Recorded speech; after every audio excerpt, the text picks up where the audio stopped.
Hey, what's up, guys? We're watching a scene from Good Will Hunting. Let's break some things down, make some observations, and try to see what the actors were thinking, the actors connected to the characters. This is really nice. You got a thing for swans? Is this like a fetish? It's something like maybe we need to devote some time to. So I'm gonna hit pause prior to this scene that leads us to this park invite that Robin Williams invites Matt Damon to.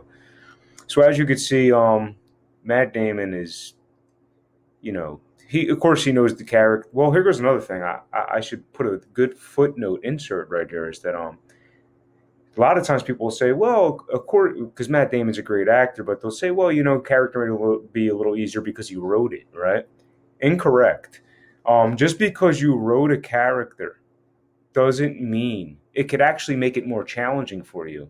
A lot of people don't understand that because you might know the character, but that's more like that could be more literary or character analysis. It doesn't mean that you could play it because a lot of times when you play the character, excuse me, what you thought you understood appears to sound completely different when it comes out of your mouth.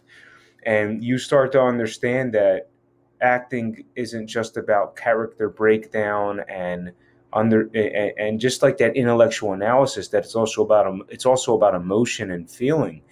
And you could say some lines and then all of a sudden catch yourself off guard because you could give a completely different meaning, even though you're playing to the truth of you're in the ballpark of what these lines mean, but you could say them and convey them with a different emotion.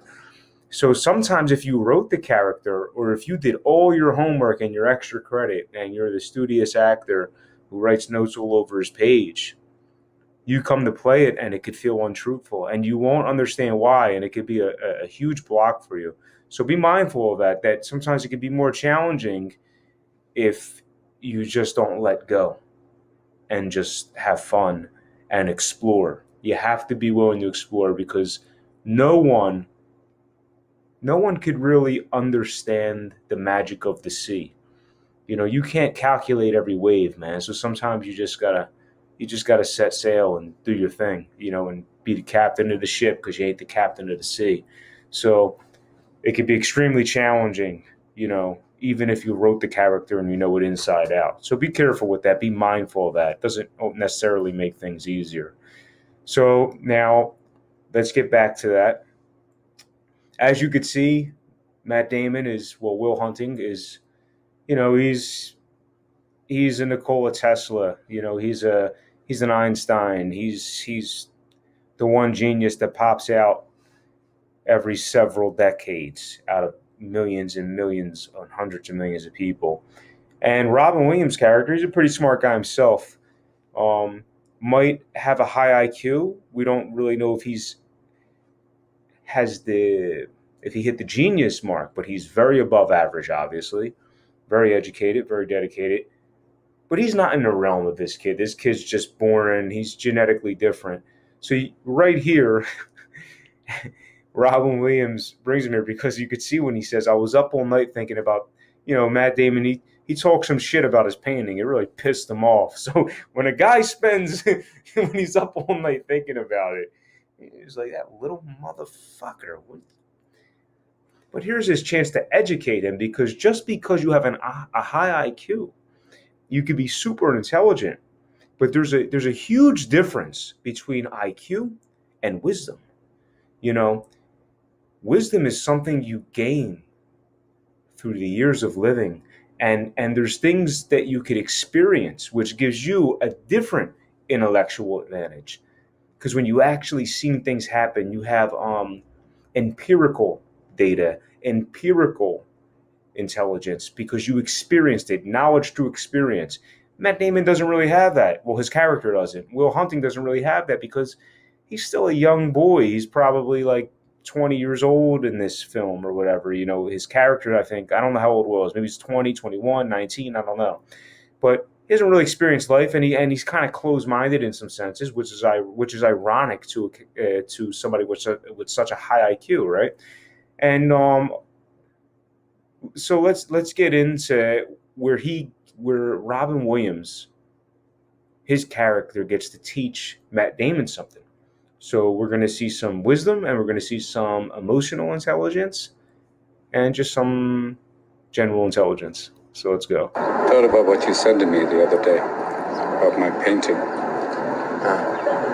Stayed up half the night thinking about it. Something occurred to me. I fell into a deep, peaceful sleep and haven't thought about you since. You know what occurred to me? No. You're just a kid. Now, before he educates him, let's pause again. I want you to understand the beauty of comedy, because look how funny that is. And it's so serious. You know, it shows you, I talked about this in one of my Lost videos. Comedy doesn't just happen in single cam and multicam 30-minute, 60-minute, 30-minute, or whatever sitcoms. There's another style of comedy.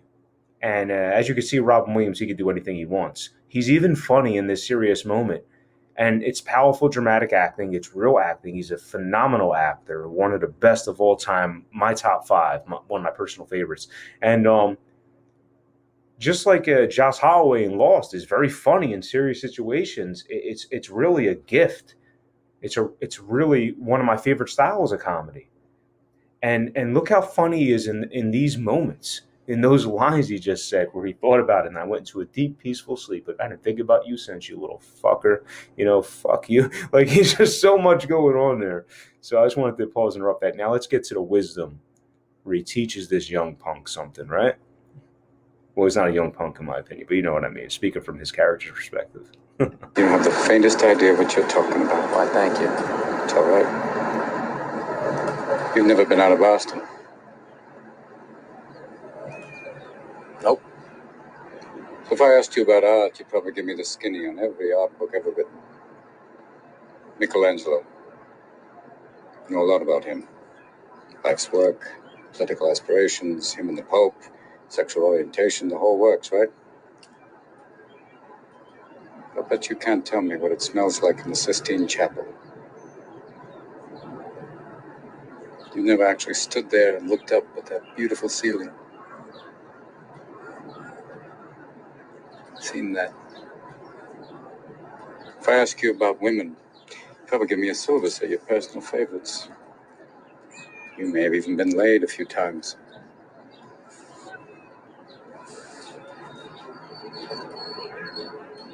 But you can't tell me what it feels like to wake up next to a woman and feel truly happy. You're a tough kid. I ask you about war, you probably throw Shakespeare at me, right? Once more into the breach, dear friends. But you've never been near one. You've never held your best friend's head in your lap and watch him gasp his last breath looking to you for help. I ask you about love, you probably quote me a sonnet. But you've never looked at a woman and been totally vulnerable. Known someone that could level you with her eyes. Feeling like God. Now, I hate to interrupt it right there, because it's such a beautiful piece. I mean, Robin Williams acting, man, you know, and I just wanted to point something out. As you could see, now this is also how you know, one, it's beautiful writing. I mean, look at the writing. I mean, say no more. But also, this is how you know when you're dealing with great filmmaking. Look how, as we're getting to the end of this monologue, you know that this kid must be feeling like shit right now, because it's like, damn, I don't know everything. I should stop being such a fucking prick, right? And the cinematography is this is how you know you're dealing with real deal filmmaking, because look how, as we get to the end of Robin Williams' monologue, they start to slowly slide that camera over to get Matt Damon's perspective, the slowly transition, the close-up on Robin Williams to a two-shot. We're starting to include Matt Damon's facial reaction to it. And we don't even need the whole face, because as you can see right here, We don't even have his whole face, but look, you could already see in his eyes. You have just enough to see that, damn, I'm a fucking asshole. Like, you could see he already feels bad. One, he's starting to become humbled. He's being humbled right now. And also, he's starting to feel empathy for Robin Williams, you know? So there's a whole, we have these emotions, these slew of emotions coming out of Matt Damon. And we don't even have his full face in the frame. But this is beautiful filmmaking. We got beautiful acting. We got beautiful storytelling. And the cinematography is on point because it's cutting Matt Damon's face into a two-shot. Perfect timing. And now watch how Matt Damon just reacts beautifully to it. As you can see, he's already starting. He's being humbled. He's learning. This guy's getting to teach him something finally. Something about life. Something that you can't get out of a calculus textbook, you know? Put an angel on earth just for you. Who could rescue you from the depths of hell. And you wouldn't know what it's like to be her angel. To have that love for her, be there forever. Through anything. Through cancer. And you would know about sitting up in a hospital room for 2 months, holding her hand, because the doctors could see in your eyes that the terms visiting hours don't apply to you. You don't know about real loss, because that only occurs when you love something more than you love yourself. I doubt you've ever dared to love anybody that much. Now, you already see how we slowly transitioned into the two-shot, the sneak Matt Damon. To get him in there while we watch Robin Williams' beautiful acting, we get to see how Matt Damon's feeling. And you already felt it. I don't have to re-explain that. Now we get more of his reaction shot on it, and you could see right there, like, I don't know everything. I've been kind of a prick to this guy. Look what he's went through. Like, he's thinking so much shit right there. And he's starting to reassess himself, who he is. This is some character growth. And look how, he's, I don't want to say still, but look at the movement of the character. There's not a bunch of crazy eye movement, crazy head movement. He's just sitting there and he's listening and he's absorbing and he's learning, just like you do in real life in that situation. And he's just taking it in. And he's learning and he feels bad and he's starting to check himself. You feel that when you watch it. And also, real quick, back to Robin Williams, look how he delivered that monologue. Sometimes, and this is a guy, Robin Williams Juilliard, right? So, obviously that's the big name in the acting community when it comes to, acting colleges / schools, right? But look how it's played so beautifully. Like, a lot of times I think, film actors do it too, but theater actors especially when they become new to the camera, or just actors who were just over technical, and they or over emoting, they would have got this monologue if they never saw it. You don't know this. What do you know about your, they would have just been like bigger. Your friend's head gasping for air. Like, exaggerating here a bit, but you could see how they would have tried to give that monologue too many hills and valleys and too much curvature. Look how Robin Williams hits everything perfect. It just right from the heart, giving it to this kid because, his character was also a tough kid from Boston until he became a man, right? And that's why he could kind of relate and understand Matt Damon's character. But also, look, it's like he understands his character perfectly and it's acted perfectly. It's at the right levels. It's not really that big, but he's doing so much there. This is gigantic acting prowess, and you watch it again and again, and you'll also see how hard it is not to over emote, because a lot of times actors, and we all do it, myself included, we first get a piece in our hand and we're like, even that one part, you don't know what it's like for your friend's head to be in your lap, gasping at his last breath. Like, you could easily take that, think how big you'd want to get with that, and look how big it has to be, not as big as you think, so just perfect, man, just perfect. I look at you, I don't see an intelligent, confident man. Perfect eye I movement. see a cocky, scared, shitless kid. But you're a genius, Will. No one denies that. No one could possibly understand the depths of you. But you presume to know everything about me because you saw a painting of mine. You ripped my fucking life apart. You're an orphan, right? Wow. Do you think I'd know? Wow. Look at that. Watch that a million times. Look when he says, look how Matt Damon's eye movement is so subtle. Because right there, he's scared to move, his character. Will Hunting would be scared to move because it's like, now he's being kind of conquered in a sense. Like, I pissed this guy off. I was wrong. Look how much I hurt his feelings. Look how much this guy knows. Look how much he's teaching me. And now he's scared in a sense, right? Because if he reacts the wrong way, he's a bigger piece of shit than he already has been towards this guy, right? Towards this guy who's been trying to help him, right? But also, so his eye movement is very strategic. And I'm telling you, he probably didn't over-intellectualize this. Matt Damon just trusted the moment and what he would feel and the energy that Robin Williams would give him. And he reacted perfect to where, like, when Robin Williams sent that shit, right? And he just looked over like,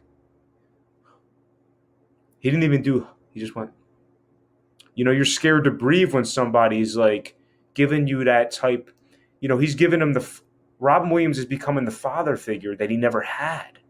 So when he gets this treatment, he's never been fathered before. He's never had a good dad.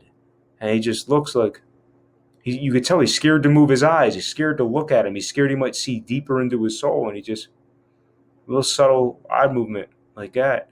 And then as soon as Robin Williams says, you're an orphan, right? That's when you see a bigger movement. Let's see if I could get that back 10 seconds. Oh, no, wait. Let's get that back 10 seconds. When he says that, let's go back, watch it. You're an orphan, right? Look at that. Do you think I'd know the... Look, that's the first time his character really had to break the stillness that his character was fighting for, because his character didn't want to reveal anything, you know? So as soon as he said that, it's like, I am. The fuck do I, like, you could see like everything going through, like he's just like, first thing about how hard your life has been, how you feel, who you are, because I had Oliver Twist. Does that encapsulate you? Personally, I don't give a shit about all that, because you know what? I can't learn anything from you. I can't read in some fucking book. Unless you want to talk about you, who you are, then I'm fascinated. I'm in. But you don't want to do that, do you, sport? You're terrified of what you might say.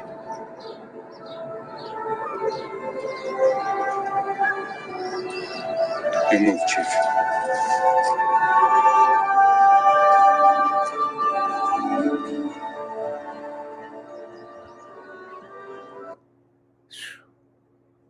I mean, if there's ever been a situation, like if you look at that, that was the father figure he needed.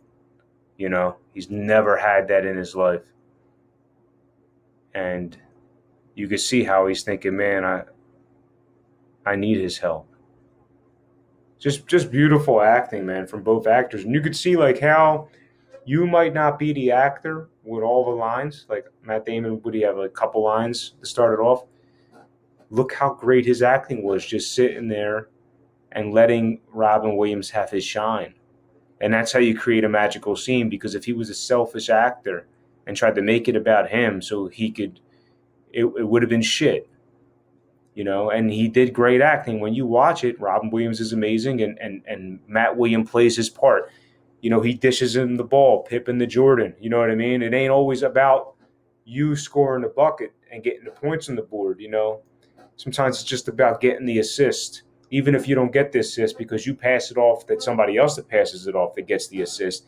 you're a team player and you're putting your team in position to win.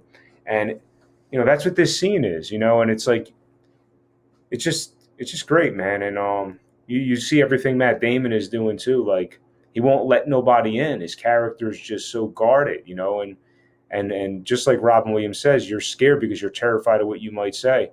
And for the psychological analysis of something like that, it is difficult, because this is a safe place.